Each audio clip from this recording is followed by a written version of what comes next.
Welcome to the Infokemp Report. Today, Liam Fox, the Defence Secretary, resigned amidst claims that he was influenced by Adam Werrity, his close personal friend, and, as it was shown on a business card, an informal advisor. This man was being paid by rich benefactors to travel with Liam Fox to various meetings. And this reveals the parallel structures within politics and the fact that in politics, politicians are like many heads of a hydra. We have to get to the heart of the problem. The heart of the problem is corruption. They would like to dress it up as that he was forced out by the media or he made a mistake, but it's plain, pure corruption. Pure evil corruption.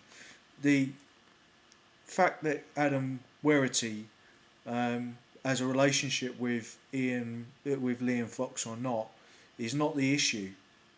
It's the issue is that he is a civilian who was able to infiltrate into the very heart of government without ever being elected, without ever being a civil servant, and going through the checks and security checks of whether he's got any links to any criminal or terrorist organisations, both being criminal organisations.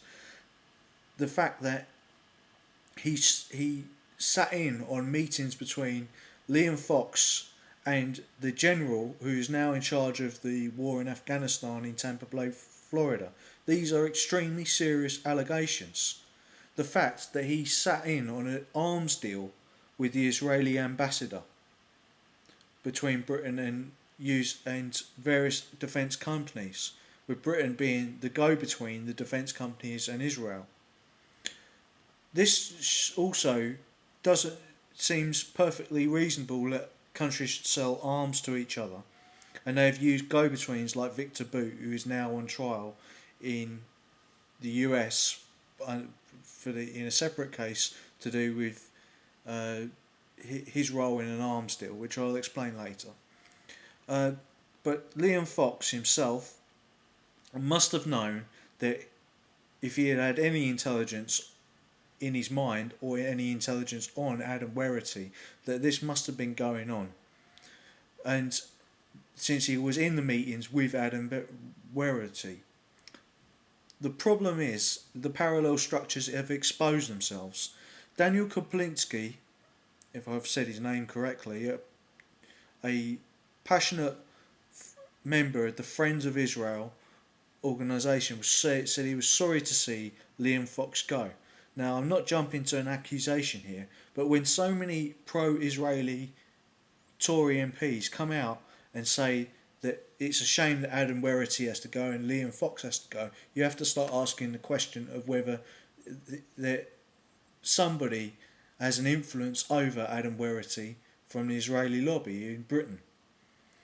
And you have to ask those questions, because if parallel structures are emerging where democratic and elected people are not in charge of the government, then we have a serious problem of a foreign state interfering in our domestic politics and our foreign policy as well, and our defence policy while we're engaged in Libya and in Afghanistan. We're at war at the moment, and we should stop deluding ourselves that this is a time of peace. This is a time of war, and other countries want to know our defence secrets.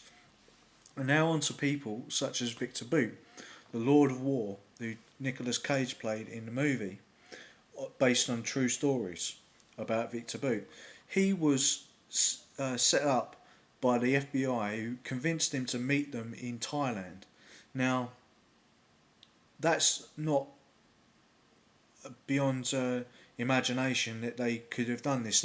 They've captured him before and tried to prosecute him, but they posed as FARC Colombian rebels, who are a communist drugs cartel in Colombia, and thus then captured him and put him on trial. But what is the dirty secret that Victor Boot has is that he, among his other clients, have been the United States and Russia and also the Taliban, and he has secrets and dirty dirt on basically everybody because he has been the go-between in arms deals for the last 20 years. So it will be interesting to see what happens in the trial and what. But the problem for him is the more and more he convinces people he's a legitimate arms dealer, the more they're going to want to send him down. Because they consider his role in the world immoral. But if you've seen the film, you'll understand where I'm coming from. Things are not necessarily black and white in the arms deal trade in moral terms, because sometimes, as he showed, he was working for the Taliban to bring weapons into them against the Northern Alliance, and later he brought weapons in for the Americans when they were deposing the Taliban. So he's a completely amoral figure rather than an immoral figure. Now on to something much more terrible and terrifying, is the Iranian plot to assassinate the Saudi Arabian ambassador in America, which could have led to an all-out war between Saudi Arabia and Iran, which is already happening in clandestine terms, but through their proxies in Al-Qaeda and the other crime families of Saudi Arabia fighting the Iranian Republic, which is itself a criminal regime because it oppresses its people. But the FBI had another coup there by attempting to get the Iranians to believe that they were actually part of a Mexican drugs cartel who was going to actually commit the actual assassination of the Saudi official, the Saudi ambassador to the United States. Now, of course, if this had succeeded and it had led back to the Mexican drugs cartel, the Americans would have had a big problem, and because they would have had to attack the drugs cartel. And if it had come out that it was actually the Iranians, then they probably would have backed up the Saudis in a war against Iran with the CIA, or maybe even openly with conventional weapons. So it's a good job that the FBI did their job. But let's move on to where people are not perhaps being able to do their job